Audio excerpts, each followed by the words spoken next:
Buenos días mi gente, mi nombre es Juan Echezábal, esta es la página La Tijera y hoy es lunes 13 de octubre del año 2025. Antes de empezar con el tema de hoy de nuestra directa, quería decirles que ya el presidente de los Estados Unidos, Donald J. Trump, se encuentra en Tel Aviv. En estos precisos instantes está en vivo a través de los canales israelí y de la Casa Blanca y de algunos canales de televisión estadounidenses, muy pocos, como Fox, que están transmitiéndolo en vivo. Está hablando al Knesset, o sea, a la Cámara, a la Asamblea israelí, y anterior a eso, tan pronto llegó a Tel Aviv, a la capital de Israel, en el aeropuerto Ben Gurión, se reunió rápidamente con los familiares de los secuestrados y de las víctimas del criminal ataque del 7 de octubre del 2023 de los terroristas de Hamas. ¿A qué va Trump Israel? A sellar un acuerdo de paz que esperamos con el favor de Dios y de Jehová Todopoderoso que sea duradero y verdadero. Una paz entre el pueblo hebreo de Israel, los palestinos y los diferentes países del Medio Oriente que hasta este momento han estado a favor de los terroristas de Hamas que cometieron ese ataque del 7 de octubre. Esperemos realmente que ese proceso de paz que el presidente Trump acaba de sellar prácticamente dé sus frutos y que lleguen momentos y aires de tranquilidad y de estabilidad para la región del Medio Oriente, tan volátil, ¿no?, por tantos años con el conflicto Israel-Palestina. Tema de Cuba. En Cuba sigue la situación, señores, en Cuba siguen muriendo personas con dengue, sigue la situación caótica en la mayoría de los hospitales del país, salvo los hospitales que están vedados para la cúpula dictatorial, para los extranjeros y para los cómplices de esa dictadura opresora castrista, los cómplices, por supuesto, más cercanos y más selectos. Las imágenes que salen a través de las redes sociales son realmente escalofriantes y espantosas. Hospitales abarrotados de niños, de personas enfermas con dengue, con chikungunya, con dengue hemorrágico del que las autoridades sanitarias de Cuba, o sea, el Ministerio de Salud Pública, en la voz de Francisco Durán, su director de epidemiología, sigue diciendo que en Cuba no hay una crisis sanitaria, que en Cuba no ha habido ningún fallecido, cuando hace unos minutos me acaba de llegar desde Cacocún, Holguín, una maestra, una señora que falleció, después voy a publicarlo, cuando termine esta directa, falleció producto del dengue hemorrágico y están dando falsas cifras. El MinSal está dando indicaciones a los hospitales de que digan de que murió las personas de otra cosa para no reconocer que hay una crisis sanitaria que por la cercanía geográfica que tenemos algunos países del Caribe y los Estados Unidos con Cuba, sobre todo el sur de la Florida, Miami debería rápidamente tomar medidas para evitar que ese dengue hemorrágico, que es tan letal y se propaga tan fácilmente, pueda llegar a los Estados Unidos, si no es que ya está en los hospitales de Miami, porque me están dando información de que han llegado muchísimos casos de Cuba con síntomas que son afines al dengue y posiblemente hasta el dengue hemorrágico.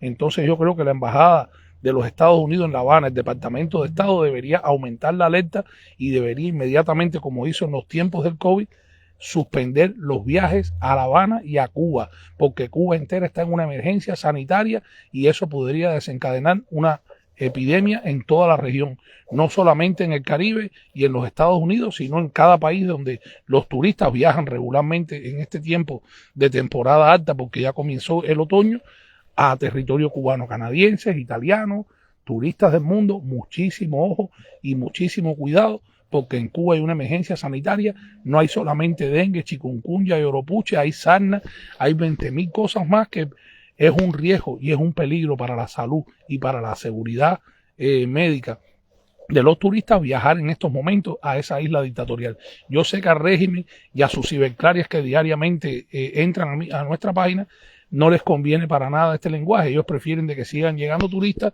A ellos no les interesa para nada la salud del pueblo. ¿Qué le va a interesar la salud de un extranjero? Aunque siempre han priorizado más al extranjero que al nacional. Pero esta es la realidad de lo que está sucediendo hoy en Cuba. Buenos días, Lázaro. Coronavirus. No, esto es peor que el coronavirus, porque todavía con el coronavirus por lo menos se sabía lo que estaba sucediendo, había mucha incertidumbre. Cuba se aprovechó de eso, falseó muchísimo las estadísticas sobre el COVID para evitar caer en boca de la Organización Panamericana y la Organización Mundial de la Salud, y al final nunca se sabrá la dimensión de lo que sucedió en Cuba, como no se sabrá lo que sucedió en muchísimos países. No voy a entrar en detalle sobre lo sucedido con el COVID, pero ahora lo están pagando muchísima gente.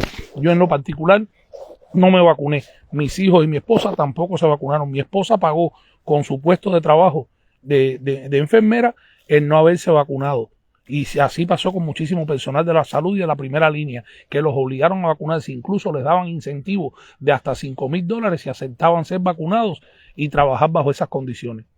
Esto fue lamentable, esto fue un reseteo mundial, lo que sucedió con el COVID, y fue un crimen gestado y organizado por la Organización Mundial de la Salud, por Wuhan en China. Eso ya está más que sabido, con la complicidad de las principales naciones del mundo y de las élites del poder del Estado profundo que controla, y el nuevo orden mundial que controlan al planeta. Lamentablemente, y ojalá y no vuelva a suceder, ojalá que los mandatarios de los países libres y democráticos del mundo no se presten nuevamente para el juego de una pandemia como el crimen que se cometió contra la humanidad con el COVID-19. Pasando de nuevo al tema cubano. Pues nada, mi gente, el tema cubano. Pero mientras esto sucede, el pueblo cubano no le importa los apagones, el pueblo cubano no les importa el hambre, no les importa la falta de medicamentos, la situación grave sanitaria que está dándose en todas las provincias del país. El pueblo cubano, si usted le pone 2 pipas de cerveza, 2 reflectores y una orquesta o música grabada para que bailen, el pueblo cubano se olvida de sus desgracias. No digo todo el pueblo cubano, pero sí digo muchísimos cubanos, sobre todo la juventud, que no tienen, le han matado el sentimiento de ser libre, les han matado el patriotismo, les han matado las ansias de vivir con dignidad y con decoro, y se prestan para el circo dictatorial.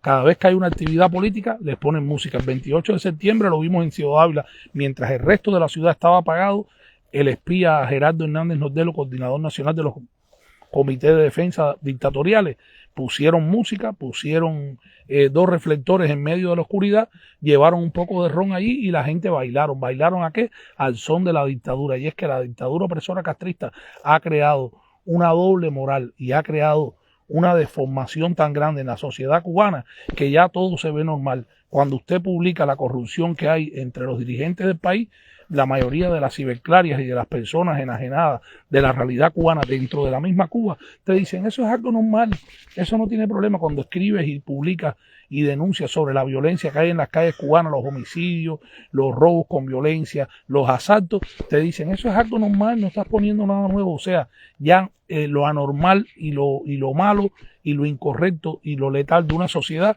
el pueblo cubano en su mayoría lo ha asumido como algo normal. No tener agua en Cuba es algo normal, tener hambre es algo normal, no tener electricidad es algo normal. Lo anormal es que te pongan la electricidad 24 horas continuas, porque tras 3 años de apagones continuos, de escasez de agua, de falta de alimentación y medicamentos, de una infraestructura colapsada, de basura en cada esquina, el pueblo cubano ha asumido que eso es lo normal.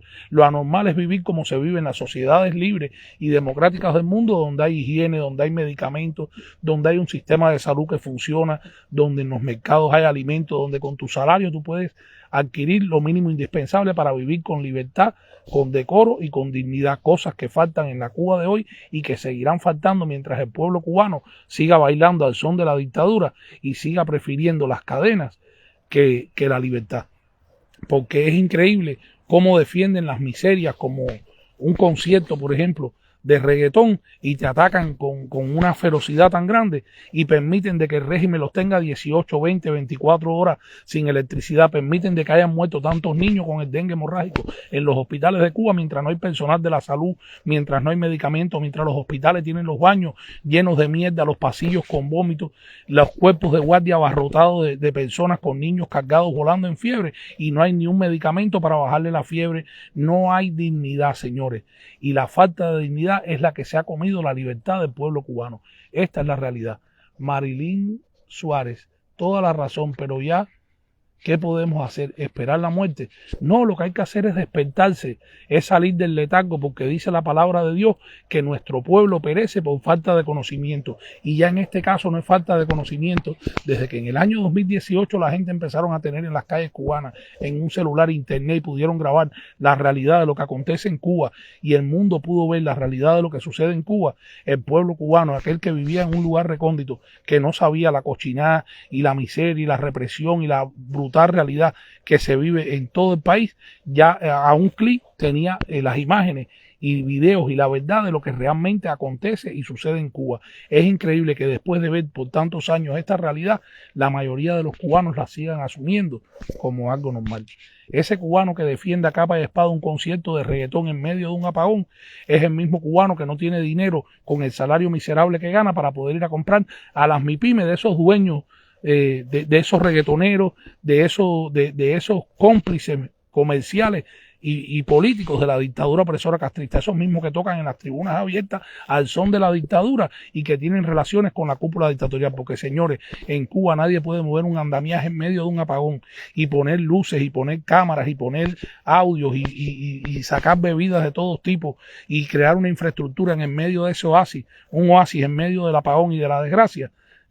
Si no tiene un vínculo directo con esa dictadura. La dictadura aquí es la que toca la música en Cuba y la que permite de que tú hagas hasta donde ellos quieran que tú puedas llegar. Si usted tiene una joyería en Cuba y mueve millones de pesos y cientos de miles de dólares anuales, usted tiene que tocar al son de la dictadura, porque si no, usted simple y llanamente no puede tener ese privilegio en un país donde la gente con lo que gana no pueden comprarse ni una botella de aceite ni un cartón de huevo, no pueden comprar un par de zapatos a un niño.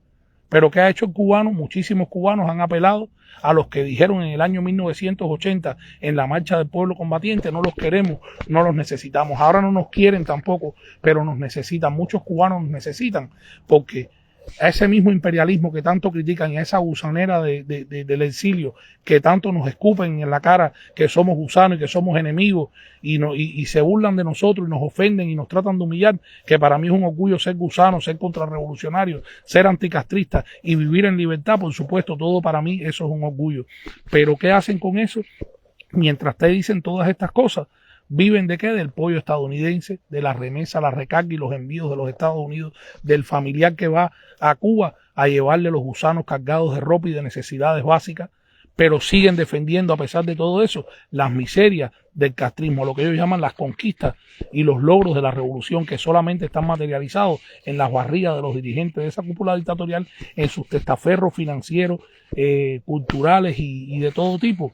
Que son los que finalmente un grupito que vive a costa de la miseria de la mayoría de los millones de cubanos que hoy están padeciendo en el hambre, en la miseria, en los apagones, en la falta de medicamentos, en la crisis sanitaria que los agobia, en las casas cayéndoseles arriba, en las carreteras destruidas, en la falta de combustible para cocinar y para poder moverse, en la escasez de transporte, en el caos y la miseria en la que el castrismo tiene condenado a la mayoría de los cubanos. Yo no voy a decaer, yo voy a seguir, porque si lo hice mientras vivía en Cuba, lo seguirá haciendo después que llevo 20 años en este exilio y tengo un único y solo anhelo, que es ver a Cuba libre, ver a los presos políticos nuevamente en la calle, injustamente encarcelados por salir a reclamar libertad, por pedir pan, por pedir agua, por pedir electricidad, que todo eso redunda en libertad. Seguiré alzando mi voz por el pueblo cubano, por ese mismo pueblo que hoy algunos me desprecian y tratan de ofenderme y se burlan de mi activismo político, pues yo lo seguiré haciendo. Yo no voy a flaquear porque por 2 o 3 cómplices miserables de esa dictadura opresora y ciberclaria que le siguen haciendo juego a la dictadura por una palmada en el hombro, por un diploma y por una jabita o un convito que les preparen, yo no voy a apagar mi voz. Yo voy a seguir luchando por la libertad del pueblo cubano, seguiré denunciando los males del castrismo y seguiré denunciando al régimen opresor castrista y sus cómplices como los únicos y máximos responsables de la desgracia de todo el pueblo cubano. Seguiré mostrándole al mundo, sobre todo, la cruda realidad que vive el pueblo cubano bajo la feroz y genocida dictadura terrorista castrista que desde 1959 ha condenado a los cubanos a la miseria, al hambre, ha asolado a un pueblo otrora próspero, trabajador, alegre y responsable, y lo ha convertido en un caos, lo ha convertido en una isla de zombies que lamentablemente van en medio de la oscuridad, del hambre y la miseria, sin ver la luz de la libertad al final del túnel, porque la luz está en sus manos, está en su mente y está en su corazón, sobre todo está en sus deseos y ansias de ser libres. Michelle López, saludos y bendiciones para ti. Roy D'Ángel López, patria, vida y libertad, mi hermano. Miguel Ángel Espinosa Rivera, buenos días, Juanito. Continuamos con la lucha, bendiciones, mi hermano. Bendiciones para todos. Roy D'Ángel López, que les duela, Juan. Cada día somos más los que queremos que se desaparezca ese maldito comunismo. Seguro, libertad para el pueblo cubano. Bajo la tiranía opresora castrista, patria, vida y libertad.